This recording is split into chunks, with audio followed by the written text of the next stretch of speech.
Selamat pagi, pagi. Assalamualaikum warahmatullahi ta'ala wabarakatuh. Salam sejahtera untuk kita semua. Om Swastiastu, salam kebajikan.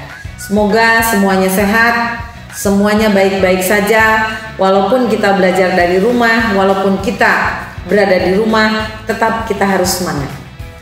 Kali ini Ibu akan menjelaskan mengenai materi hukum pidana, yaitu mengenai satu ajaran yang namanya ajaran kausalitas.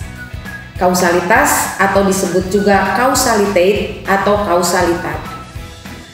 Kausalitas ini di dalam literatur hukum pidana merupakan atau masuk di dalam unsur objektif.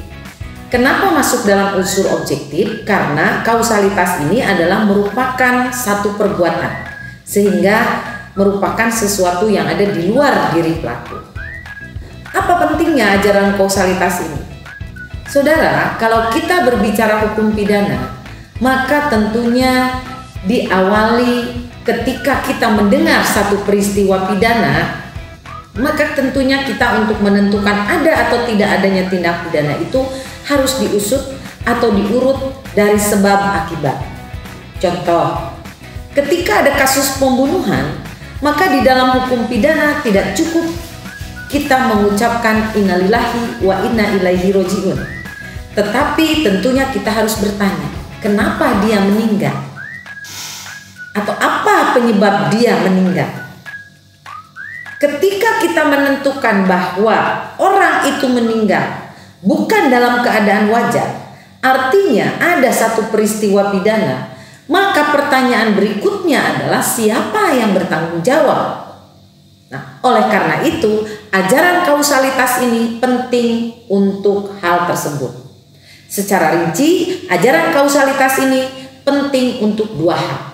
Pertama, untuk menentukan hubungan antara sebab akibat atau ada tidak adanya satu peristiwa pidana atau tindak pidana. Dan yang kedua, untuk menentukan siapa yang bisa bertanggung jawab atau dimintai pertanggungjawaban di dalam kasus tersebut. Di dalam teori hukum pidana ada 3 ajaran tentang kausalitas. Ajaran pertama adalah ajaran atau teori tentang conditio sine qua non, atau biasa juga disebut teori ekivalensi, atau disebut juga teori syarat mutlak, atau disebut juga Bedingung's teori. Teori ini berasal dari Jerman yang diciptakan oleh von Bury. Menurut teori ini, semua sebab itu mempunyai nilai yang sama. Semua sebab itu adalah sama dengan syarat. Sehingga ketika kita berbicara teori conditio sine qua non ini, maka antara syarat yang satu dengan syarat yang lain itu mempunyai kedudukan yang sama. Teori ini tentunya mempunyai kebaikan dan juga mempunyai keburukan. Kebaikannya adalah teori ini mudah diterapkan, yaitu kita tinggal mengurut saja siapa yang ada di dalam kasus tersebut. Misalnya contoh kasus pembunuhan tadi. Kenapa si A itu meninggal? Sebelum dia meninggal, ada apa dengan A? Apa yang dilakukan oleh A? Bagaimana A dengan siapa berhubungan dan seterusnya. Sehingga kasus ini kebaikannya adalah mudah sekali meruntut ke belakang. Tetapi kesulitannya atau keburukannya adalah teori ini terlalu membentang ke belakang, sehingga orang yang tidak ada hubungannya dengan kasus tersebut akan kemungkinan bisa terjerat. Contoh, ini satu contoh klasik. Andai saya menyuruh seseorang, katakan Pak Bagus, saya minta tolong untuk memfotokopi bahan perkuliahan sebanyak 5 lembar. Kemudian saya memberi uang 100.000. Ketika Pak Bagus memfotokopi tersebut, si tukang fotokopi itu, pelayannya si Buyung, tidak punya kembalian. Sehingga dia disuruh bosnya untuk menukarkan uang tersebut. Kemudian si Buyung menyeberang ke seberang kios, menukarkan uang maksudnya. Tetapi kemudian dia tertabrak. Ketika tertabrak motor, dia dibawa ke rumah sakit.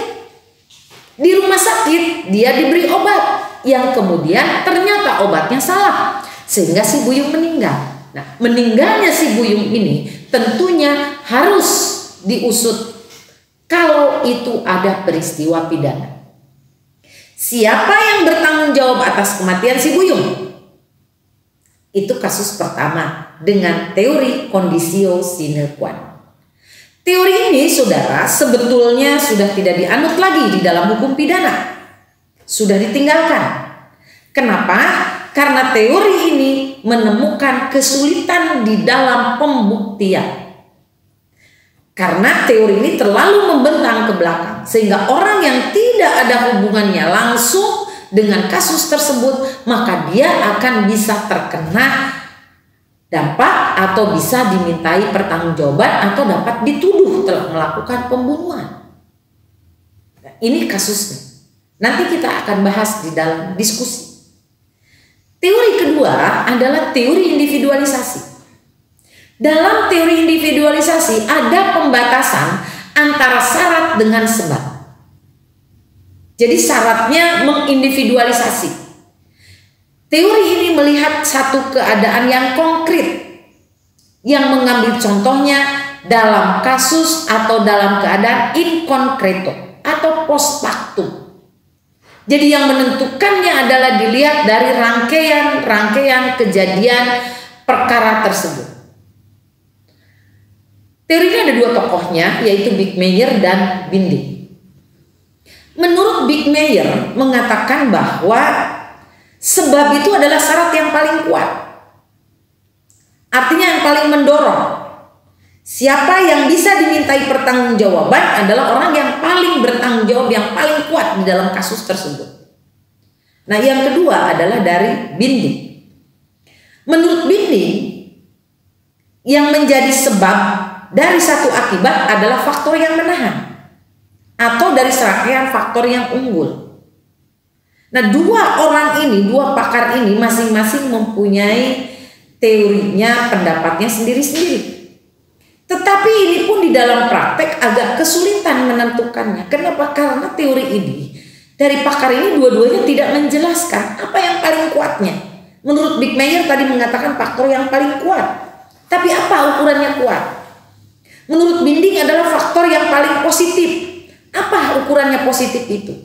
Sehingga menurut teori individualisasi yang menjadi ukuran itu harusnya adalah sesudah kejadian. Contoh kasus, masih kasus pembunuhan. Ada seorang pembantu pada suasana sekarang musim hujan, disuruh oleh majikannya membeli gula ke warung pada saat hujan deras.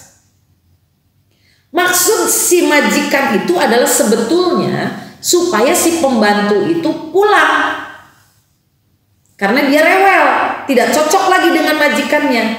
Tapi majikannya tidak berani mengusir. Nah, dia menyuruhlah pembantunya ke warung dengan harapan dan berdoa, karena lagi musim hujan, pembantu itu mati tersambar petir. Kejam ini majikannya. Nah, kemudian ternyata doa itu terkabul. Si majikan itu doanya dikabul. Pembantu itu pulang dari warung membeli gula pada saat hujan deras, dia mati kesambar petir. Pertanyaannya, siapa yang bisa dimintai pertanggungjawaban atas matinya pembantu tersebut? Apakah majikan? Apakah petir? Itu teori yang kedua. Teori yang ketiga adalah teori generalisasi. Teori generalisasi ini dilihat dari in abstracto atau antefaktum atau sebelum kejadian. Apa yang menyebabkan matinya seseorang tersebut? Nah, ini ukurannya dilihat dari sebelum kejadian. Sehingga menurut teori ini, semua sebab itu adalah sama atau adekuat. Yang menjadi ukurannya adalah keadaan atau kebiasaan sehari-hari dari kejadian yang muncul. Apakah dia meninggal itu karena faktor kebiasaan atau kejadian yang biasa atau faktor lain? Contoh, ada seorang pencuri, malam-malam dia mau mencuri, kemudian tertangkap, nyaris tertangkap, dan dia kabur. Ketika dalam posisi kabur itu, si pencuri itu menemukan seonggok jerami. Sembunyilah si pencuri itu untuk menghindari kepungan massa masuk ke dalam jerami. Karena dia kecapean, si pencuri itu akhirnya tidur di dalam jerami. Nah, pagi harinya pemilik jerami itu memang sudah menjadwalkan jerami itu akan dibakar. Sehingga dibakarlah jerami tersebut. Sialnya, pencuri yang ada di dalam jerami tersebut ikut terbakar sehingga mati.